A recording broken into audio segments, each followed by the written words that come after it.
Did you buy a big bag of cranberries at Costco for Thanksgiving like I did, and now you're wondering what to do with the leftovers? Well, stay tuned.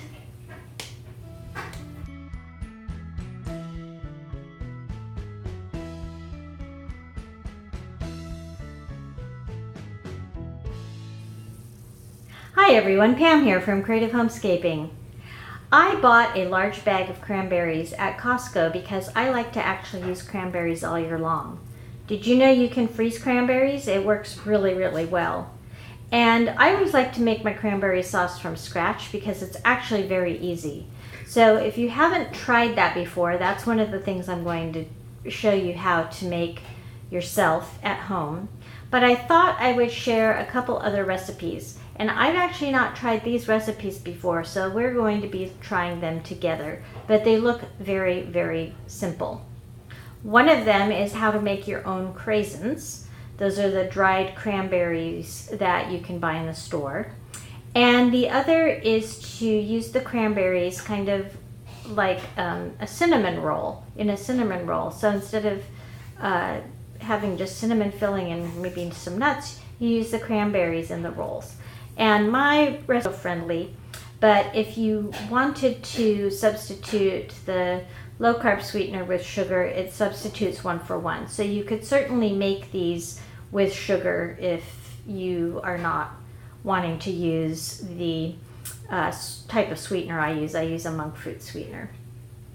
So if you're interested in 3 easy cranberry recipes, then I hope you will stay tuned and join me. So I've just been storing my leftover cranberries in a Ziploc bag, and the large Costco bags are about twice the size of a normal bag of cranberries. A 12-ounce bag of cranberries contains about 3 cups of cranberries. So if you see 12-ounce bag, know that it's equivalent to 3 cups. So I am going to start by showing you what you will need for the just homemade cranberry sauce. As I mentioned, regular cranberry sauce is actually very easy to make. You will need your 12-ounce bag or 3 cups of cranberries. You'll need a cup of sugar or an equivalent amount of low-carb sweetener. And this monk fruit sweetener measures 1 to 1 with regular sugar. Make sure you're using the dry cup measure, not the wet cup measure to measure your sugar or sugar substitute. You will need 1 cup of water, and then you will need some sort of non-reactive pan.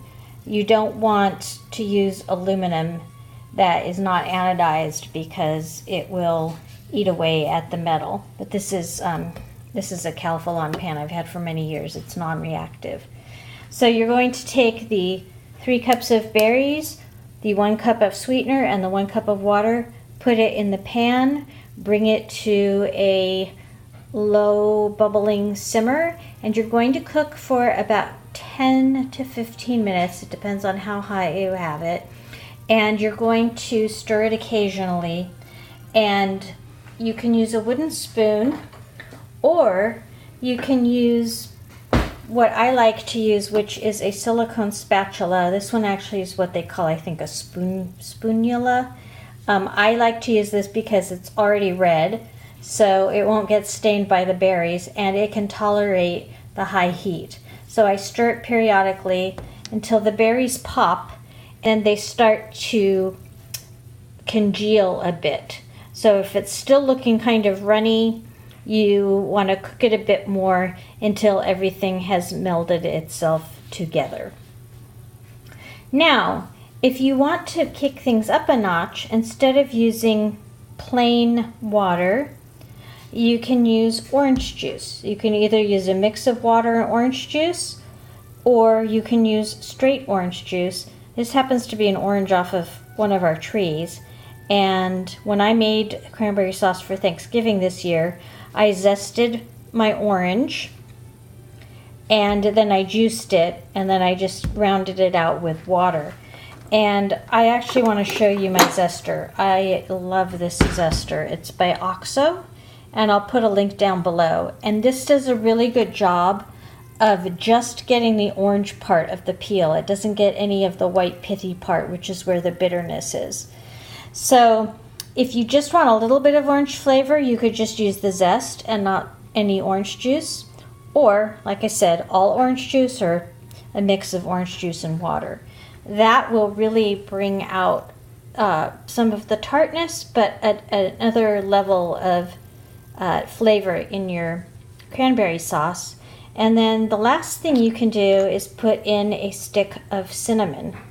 That really pumps it up quite a bit. And one other thing that I do, I actually make what more like a cranberry chutney. I get a very tart apple, like a Granny Smith apple, and I peel and core it and then slice it very thinly. I have something called an apple peeler core slicer, which I'll show you in a minute. It does all three at the same time. And then I cut those pieces up smaller, put that in there, and then add a couple of tablespoons of dried currants. And that makes an even more flavorful cranberry sauce. So it's all very easy, and it all takes about 10 to 15 minutes to cook together. And it makes a very chunky, flavorful cranberry chutney. This contraption is my apple peeler core slicer. Have you seen one of these before? If so, leave me a comment down below. But I really like this a lot. Although if you have a KitchenAid with a spiralizer, I think it does essentially the same thing. But the first thing you do is this at the bottom here is a rubber seal. And when you push this handle over to the left while pushing down on the top of this contraption, it actually creates a suction. It's hard to do one-handed, but it creates suction with the counter so that this does not move around. Then you put the base, the bottom part of your apple on these spikes through around, kind of try to get the core centered in the middle of where those spikes are. And what's going to happen is you're then going to turn this handle, and as you turn the handle, that moves closer and closer to these two pieces at the end down here. And what happens is this has a blade on it, and this, broke my fingernail here, and this has a blade on it. This blade peels the apple, and this blade cores the apple. And the apple will come out the other end, peeled, cored, and in a very long spiral. And so what I do with that peeled and cored apple is then I just stack it up and I put it into quarters before putting it into the cranberry sauce. So that is an apple peeler core slicer. If I can find one on Amazon, I will link it below. You can do an apple in about 10 seconds. So if you like to make apple pie or other things with sliced and peeled and cored apples, I highly recommend one of these. To make your own dried cranberries, you are going to need a baking pan that is rimmed, and I am lining mine with a silicone mat, but you could also do parchment paper instead of the mat if you don't have one of those. You'll need the 3 cups of cranberries. You'll need some flavorless oil. I'm going to be using MCT oil. That stands for medium chain triglyceride oil. It's made actually from coconut oil, but this has a neutral flavor. It doesn't taste like coconut oil. You'll need a non-reactive bowl to mix the berries in, some kind of spoon to mix them. And you'll need a tablespoon measure, a half cup measure, and some sort of sweetener, sugar, or in my case I'm using monk fruit. And you will need a cutting board and knife. The reason you need the cutting board and knife is that you're going to take your cranberries that have been washed and dried, and you're going to cut them in half. And you could potentially chop them up in a food processor, but you'll get more uniform pieces if you take the time to cut them in half.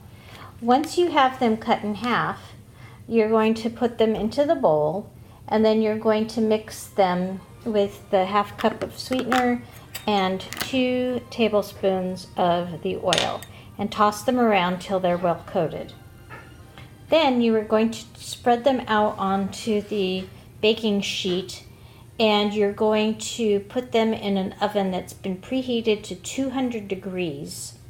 And you're going to put them into the oven and have them in there at least 3 hours. You could go longer if you wanted to. And then once they come out of the oven, you're going to let them cool, and then you can store them in an airtight container. When you're cutting your cranberries, make sure you're using firm cranberries. You don't want them to be mushy. And this is what they look like once they're cut in half. They should be white inside. If they're turning purple, they're probably on their way to spoiling. So I'm about to put these cranberries into the oven to start dehydrating. And as best as you can, you want to try to make sure they are in a single layer so that each individual cranberry half will get properly dehydrated. And here's a look at my homemade craisins after they have come out of the oven. I ended up baking them for a little over 3 hours at the 200 degrees, and then I turned off the oven and let them sit in there for another couple of hours with the oven off. And they came out pretty well.